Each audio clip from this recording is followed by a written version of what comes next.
Olá, eu sou Sandra Gioff e este é o programa Os Bastidores da Liderança. Aqui você vai acompanhar depoimentos de pessoas que conviveram comigo em diferentes momentos da minha trajetória como líder. Depois de cada relato, eu e a Márcia, minha irmã e parceira nessa jornada, vamos analisar a história, trazendo reflexões sobre decisões, comportamentos, aprendizados por trás de cada experiência. É um convite para olhar a liderança como ela realmente é, cheia de nuances, desafios e principalmente humanidade. Vamos hoje ao episódio da Daniela Ledo. Espero que vocês gostem.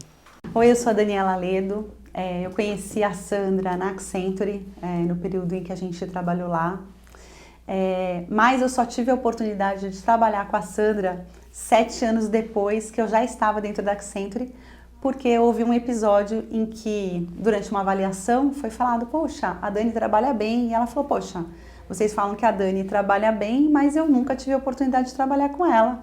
E eu queria que um dia ver realmente se ela é boa quanto vocês estão falando. E me contaram isso e aí, obviamente, eu fiz todo o esforço para trabalhar com ela.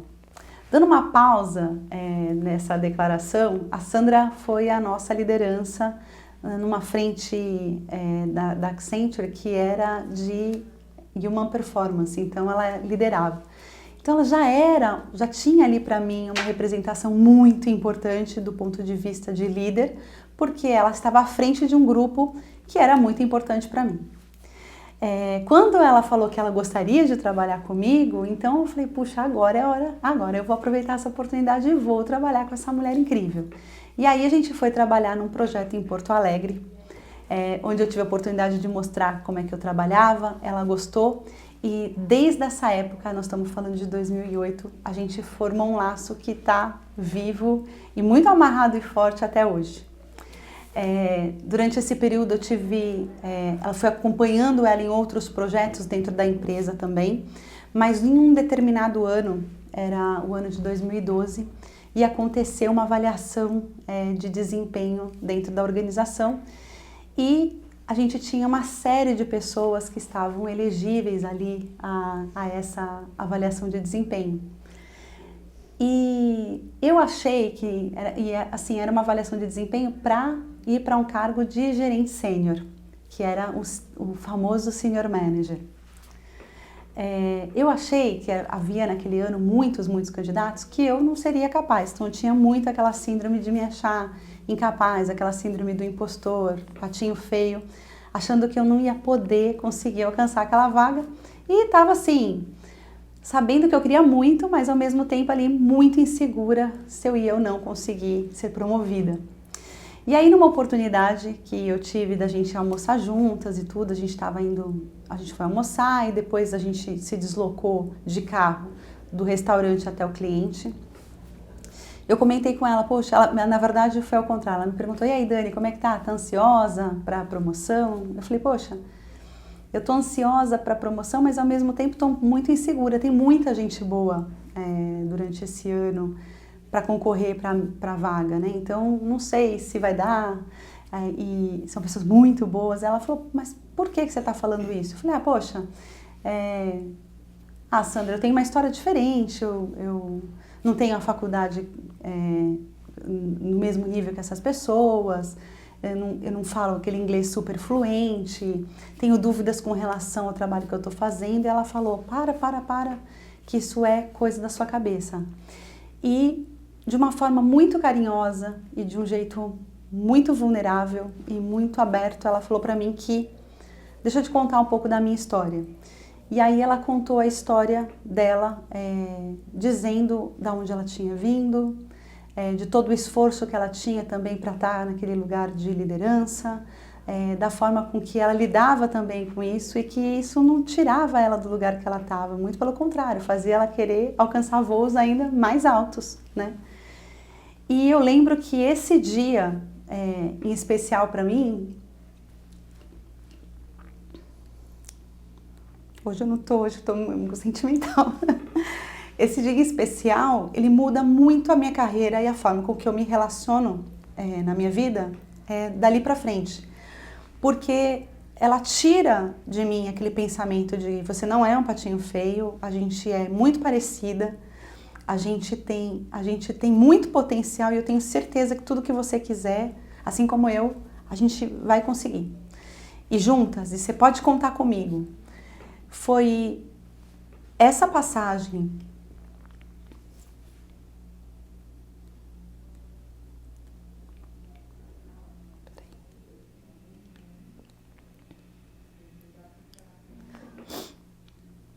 minha maquiagem. Foi essa passagem dentro de um carro, com todo o coração dela aberto, que mudou a forma com que eu me relacionei comigo mesma dali pra frente. Eu fui realmente promovida naquele ano, super orgulho, e ela veio me apoiando, né, dentro dos projetos que eu ia fazendo, acreditou pra caramba naquilo que eu estava fazendo também. E dali pra frente, aquele papel, aquele lugar de patinho feio, não vou conseguir, acabou. E ele não existe até hoje. Hoje eu acredito pra caramba no meu potencial, acredito em quem eu sou, mas muito por quê? Porque teve uma liderança que foi vulnerável, que foi verdadeira, que teve o coração aberto e a capacidade de parar para ouvir aquilo que eu tinha para dizer de uma forma até vergonhosa, até com medo de contar, dado que ela era uma liderança. Eu acredito muito que liderança é sobre isso, mais do que você inspirar as pessoas para chegarem, mais do que inspirar as pessoas a chegarem no mesmo lugar que você, que marcas você deixou, que histórias você ajudou a construir. Liderança é sobre legado, é sobre ouvir, é sobre cuidado, é sobre acreditar no potencial do outro. E eu tenho certeza que, assim como a minha história, outras histórias que foram ditas aqui são muito parecidas, porque isso é um pouco da Sandra. Sandra tem essa capacidade de transformar as pessoas com quem ela trabalhou. E eu me sinto super privilegiada de ter estado nesse lugar. Eu queria que tantas outras mulheres pudessem ter tido o mesmo lugar que eu tive, de ter uma liderança como é a liderança da Sandra.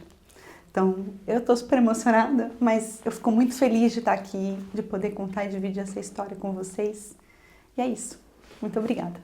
Bom, de volta aqui nos bastidores da liderança, compartilhando depoimentos assim emocionantes. Esse então da Daniela Ledo, nossa querida Dani amada. É muito difícil até assistir o depoimento dela sem se emocionar. Ela tem uma luz, né? Ela fala, parece que ela brilha toda quando fala, enfim, muito, muito, muito bacana. E ela trouxe um dos episódios de um processo pré-promoção dela a gerente sênior, que era um cargo muito exigido, de muito desafio, e a gente ainda não trabalhava muito junto, passamos a trabalhar, e nesse processo eu consegui ver de perto o potencial dela. Isso para mim foi uma lição aprendida. E até no depoimento que ela trouxe, muitas pessoas falavam dela para mim, e eu falava, tá bom, então deixa eu ver que ela é isso tudo que vocês estão falando, né? Foi até essa provocação que ela foi para um projeto comigo. Porque nesses processos de reunião de avaliação, às vezes a gente não está com um determinado profissional no dia a dia, a gente não sabe. Então, acho que para mim foi um aprendizado de que eu preciso interagir com todo mundo, eu preciso interagir para conhecer a pessoa. Senão é muito mais difícil para ela me mostrar o talento dela. Quando que eu vou ver, né? Quando que eu vou conseguir estar perto? E aí, nesse processo, a Dani trouxe uma bagagem de síndrome de impostora, que, diga-se de passagem, eu também continuo tendo, todas as mulheres têm, alguns homens também têm. Depois que a Michelle Obama falou que tem síndrome de impostora, eu fiquei mais confortável. Então, que é esse medo de não entregar, de se achar menor ou menos valiosa ou menos competente que as outras pessoas ao redor, principalmente em relação aos homens. Isso é uma questão cultural e que a gente vai aí passando, às vezes, até de mãe para filha. Bom, mas trazendo a síndrome de impostora, a Dani trazia no discurso dela muito a questão de não fazer uma universidade de ponta, de não ter um inglês fluente, de não vir de uma família rica. Nossa, e eu me identifico super com ela, porque eu também tenho a mesma história. Só que quando a gente olha o líder, a gente vê lá os líderes, às vezes, até numa empresa mais formal, arrumado, salto alto, né, maquiada, a gente acha que essa pessoa é perfeita, que teve a melhor formação possível, que não tem nenhum gap. Então, esse fato de trabalhar primeiro, que eu acho que é o ponto da Dani, junto, ver a pessoa atuando, dar essa oportunidade do time te mostrar o potencial deles, é o teu momento de glória, é o teu momento de sucesso, é o teu momento de trabalho que todo colaborador deveria ter. Mas às vezes a gente, como líder, anda tão ocupado fazendo outras coisas menos valiosas, muito focado no computador, muito focado em reuniões executivas, que não está ali no dia a dia do time, até vendo a criatividade, né, a desenvoltura que o time trouxe, às vezes até com pouca ferramenta, fazendo coisas incríveis. Então, acho que, até para aprender, eu acho que vale a pena refletir sobre, primeiro, essa proximidade ou não, né, Márcia? Acho que esse é o primeiro ponto. Essa questão de dar oportunidade ao outro de se mostrar de verdade, né?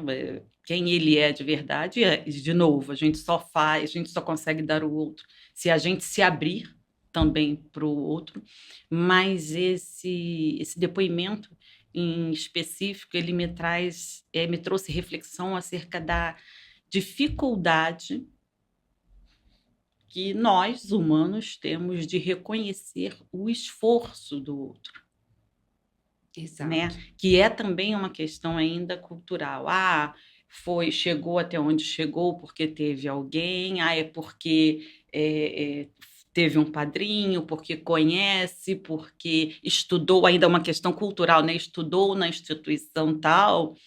Enfim, eu acho que essa coisa de você valorizar, conseguir parar, reconhecer genuinamente aquela coisa ali, eu reconheço, eu vejo o seu valor e você não está se enxergando dessa forma, é também um ato de muita coragem. Exato. Você tem que ter coragem para reconhecer e falar para o outro. Uhum. Às vezes até você é melhor nisso do que eu. Uhum. Né? Então, assim, para mim foi um grande exemplo de coragem, de humildade e de valorizar a outra pessoa que está com você. Uma história bem bonita mesmo que a Dani trouxe. Cuidado, né? Cuidado. E a Dani, ela é uma pessoa diferente do padrão de pessoas, de profissionais que a gente tinha naquele projeto, naquela empresa, naquele dia a dia, né? As pessoas eram muito caladinhas, muito formais, muito, né? No padrão consultoria. A Dani sempre foi uma pessoa muito mais expansiva, comunicativa, com a sensibilidade à flor da pele, uma alegria, uma brincadeira, contagiante. Mas o pessoal, né, assim, o dia a dia, a cultura atual, e cultura é como as coisas são feitas aqui, com perfis muito padronizados, reprimiam e viam a Dani como uma pessoa diferente. E eu confesso que eu também, quando entrei nessa empresa, eu entrei no padrão, mas eu era mais feliz quando eu era mais Dani. Então eu me via muito na Dani, nessa coisa do brincar, de ser leve, de ser expansiva, de ser carinhosa, de ser touch. A Dani é muito touch, eu também sou muito touch. Então eu mais velha, mais encaixotada, eu olhava para a Dani e falava, nossa, a Dani era eu quando eu era mais nova, só que a Dani se permitiu ser ela. Uhum. Então até hoje eu falo para ela que a gente é muito parecida, mas a Dani é parecida sem ter forçado uma caixinha. E eu, na época, por uma questão até, acho que de evolução do mercado de trabalho, de evolução de toda a visão de comportamento que a gente tem hoje, eu achava que eu tinha que me enquadrar para ser aceita e para ter carreira naquele padrão de organização com aquela cultura. E até entendo, porque é um business que você está cada hora numa empresa diferente. Num banco, numa telecom, numa empresa de varejo. Então, é sim um comportamento que você tem que ajustar para lidar com o seu cliente. Mas a Dani era ela de uma forma tão bonita e tão profissional e mostrando que, olha, eu posso ser quem eu sou, que isso não impacta na minha entrega, às vezes até ajuda, porque a gente humaniza. E aí eu queria puxar o gancho aqui, que não está muito na fala dela, Márcia, mas para um ponto que a gente vem discutindo, de que as empresas ao longo dos anos vieram engessando as pessoas e tolhindo qualquer emoção. E a emoção, ela é universal, ela é importante no ser humano, não é isso? Inclusive, são 5 emoções aí universais, é onde a gente, olhando aqui ou no Japão, todos têm emoção, expressam a emoção da mesma forma, alegria, tristeza, nojo, medo e raiva. Só que as organizações começaram a ler e a educar as pessoas de que elas não podiam demonstrar emoção. Eu vou puxar um pouquinho. Eu acho que as organizações, elas replicavam uma coisa que a gente aprendeu, né? Engole o choro. Quantas pessoas ouviram isso? Homem não chora. Então, é Exato, uma questão cultural, né? A gente exato. foi criado assim. É, uma série de coisas que a gente não podia, que não cabia a determinados gêneros, não podia ser feito, porque é demonstração de fraqueza. Que é a vulnerabilidade lá da Brené É a Brown de novo. vulnerabilidade. Então, assim, as coisas vêm mudando. Então, assim, eu acho que eh, são atitudes, né, comportamentos, as empresas eh, repetiam os comportamentos da nossa formação, Exato. né? Não Aham. pode, não pode, está errado, por que não? Não podia se perguntar por que não, era não e pronto, e É, não se discutia isso. Então, exato. as emoções ficaram muito.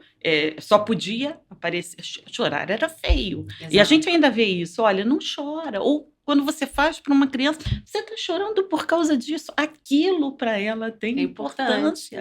né? Não vai Uhum. ter a mesma importância para mim, que sou adulta, que vivi outras experiências, que tenho outras prioridades na minha vida. Exato. Então, a gente vinha construindo isso. Hoje, a gente está aí, as escolas com foco no desenvolvimento emocional, e eu acho maravilhoso. E isso vai andando, porque, na verdade, começa na casa, depois a escola, depois o mundo do trabalho e Exato. a sociedade como um todo. Então, as coisas vão evoluindo, né? Ainda Exato. bem, tá muito bom isso aí. As crianças começando a saber e poder falar do que estão sentindo, como estão se sentindo e, mais importante, refletindo sobre qual é a melhor atitude a tomar a partir daquilo que elas estão vivenciando, que elas estão sentindo. Quais são os sentimentos? Pensamento, emoção, comportamento. Exato. E essa emoção que conecta cliente, empresa, colaborador, ela é fundamental até para o engajamento do colaborador. Ela é fundamental para a conexão do líder e do time. E graças a essa emoção da Dani, né, de externalizar esse medo dela, essa vulnerabilidade dela em relação à promoção, que eu também tive coragem de contar a minha história para ela, de contar também que eu também tinha uma história parecida, que eu tinha as mesmas fraquezas, que ela me inspirava porque ela me lembrava de como eu era mais jovem, mas ela me inspirava porque ela foi mais corajosa que eu, Uhum. né? Enfim, eu acho que esse processo da emoção, do externalizar o que você sente, é que fez com que a gente ficasse ainda mais unida e permitiu que eu conhecesse a pessoa e profissional que ela era para poder também fazer o reconhecimento. Então, esses estigmas, esse jeito de olhar as pessoas nas organizações podem mudar. A gente está falando de gente. Quem vai trabalhar com você ali é uma pessoa que tem um universo em casa e que às vezes está vivendo um problema enorme e a gente não tem noção. Eu, quantas vezes fui trabalhar com problemas e às vezes tem que ter dormido à noite e ninguém sabia, e isso me doía. E é claro que isso impactava no meu desempenho. Claro. É claro que eu não entregava tudo nesses momentos. Então, se a gente pode, é claro, as pessoas não vão falar da vida pessoal se elas não quiserem, nem tem que falar. Cada um sabe o que pode compartilhar. Mas ter a sensibilidade de deixar o outro ser ele e também de ler o contexto e entender que aquele dia talvez não seja o momento de tocar em determinados assuntos. Aquele dia é o dia de você falar, vai para casa mais cedo hoje, né? Ou tolerar alguma coisa, né, Exato, diferente. Essa situação, assim, eu acho que foi um momento de ajuda mútua. Você exatamente. ajudou e eu não sei nem, de repente, se ela tem noção do quanto ela ajudou a você Nossa, também, que deu a você a oportunidade de falar da sua história, de exato. reviver aquilo ali, de colocar as suas emoções sem medo de julgamento, de intolerância. Muito. Foi o momento que eu tive mais orgulho da minha história, foi de contar para ela. Então, Dani, obrigada, linda, linda da tia, e espero que vocês tenham gostado aí desse episódio e compartilhem com aquele líder que você acha especial e está no caminho certo para se desenvolver.